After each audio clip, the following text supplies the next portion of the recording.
Hello chums, and welcome to Taming a Monster, the series where I take some of Gran Turismo 7's most ridiculous cars to see if I can tweak them so that a talentless pleb like me can handle them without being killed to death. Like any common ruffian, I'm using a bog standard PlayStation 5 controller, and I have all driver assists turned off, except for ABS. Let's see what car is trying to murder me today.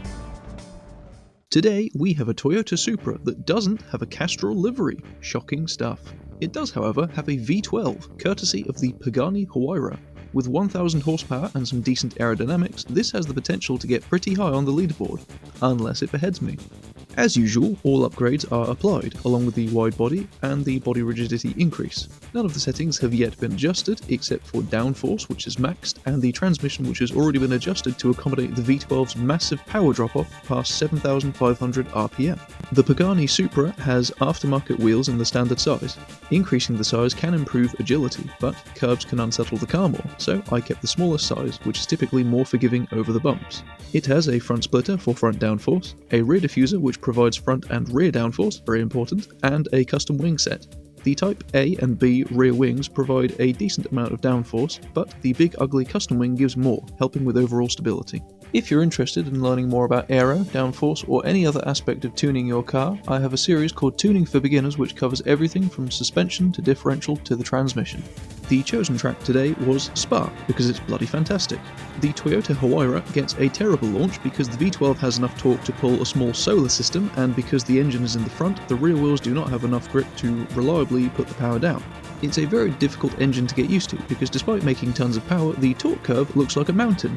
You get a huge amount of torque early on, but then the power drops off fairly dramatically after 7,000 RPM. Bearing in mind this car can rev to over 8,000, it means you have to remember to short shift if you're using manual gears. In terms of the handling, it's not actually terrible. It leans a lot as usual, but it actually handles the 1000 horsepower surprisingly well without too much oversteer.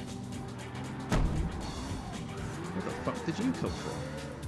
As usual, the first changes I made were to increase the natural frequency and the anti-roll bars. While the body roll wasn't actually causing too many problems, decreasing it will give me a better base on which to make further adjustments.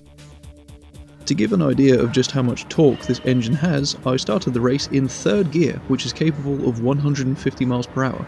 Despite how long that gear is, the Pagani Huayra managed to break traction and ironically got a better launch in third gear. This car could quite conceivably be driven without ever using first or second gear. Reducing the body roll made the car feel more tidy, though it was now quicker to transition to oversteer when accelerating out of low-speed corners. Meanwhile, at high speeds, the car is actually very well controlled thanks to the slightly higher than average rear downforce.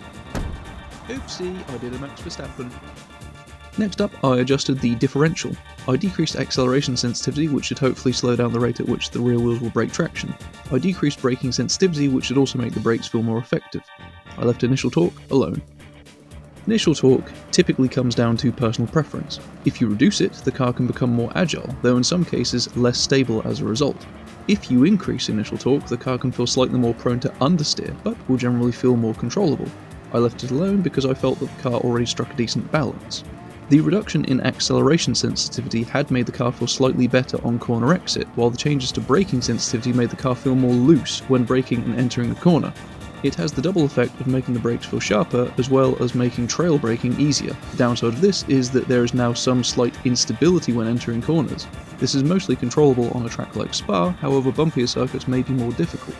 This is also one downside to having a stiffer anti-roll bar and natural frequency setting. For my final changes, I increased the compression, which can help the car deal with bumps and curbs more effectively. I increased the rear anti-roll bar, which can help improve stability when braking. I decreased camber to give the car more straight-line traction.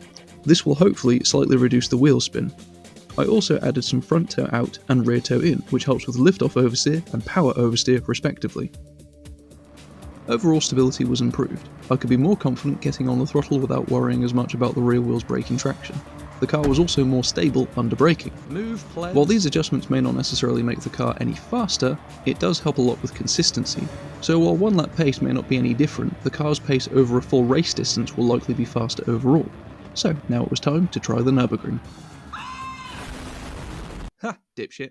My first attempt was going rather well until the car beheaded me for the first time in this entire episode. Bugger. In an attempt to prevent that from happening again, I slightly raised the body height in the hope of making the Toyota Supra slightly more compliant over the bumps. This car surprised me.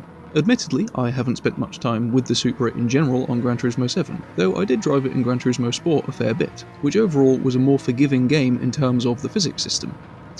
The Supra was an extremely tail-happy car in that game, so I was sort of expecting more of the same here. I was proven very wrong though.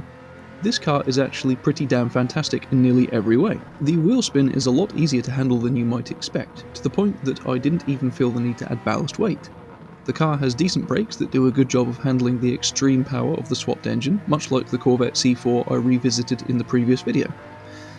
It also has the diffuser option, so we get really good front downforce values, and it's kept stable by an above average rear downforce value. It also doesn't have any noticeable understeer, nor does it suffer with the crazy oversteer that plagues cars like the Subaru BRZ or the Mazda Roadster. And, to top it all off, it's a V12, so it sounds bloody brilliant. This is an engine swap I highly recommend if you haven't tried it yet. I'd go so far as to say it's in my top 10 for the monsters I've tried so far.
In the end, the Toyota Pagani Huayra Supra managed a 6 minutes 8 seconds, narrowly edging out the Corvette C4 I retested in the previous video. Outside of the Chiron-swapped Corvette C6, this Supra is now the fastest front-engine rear-wheel drive car on the list. So, that was my attempt to tame a monster. I hope my settings helped, or that you enjoyed this video. If 1000 horsepower seems a little bit restrained, join me next time where I drive something truly excessive. Thank you very much for watching, and if you're feeling particularly generous, I'd greatly appreciate your subscription. Take care of yourself, and ta-ra!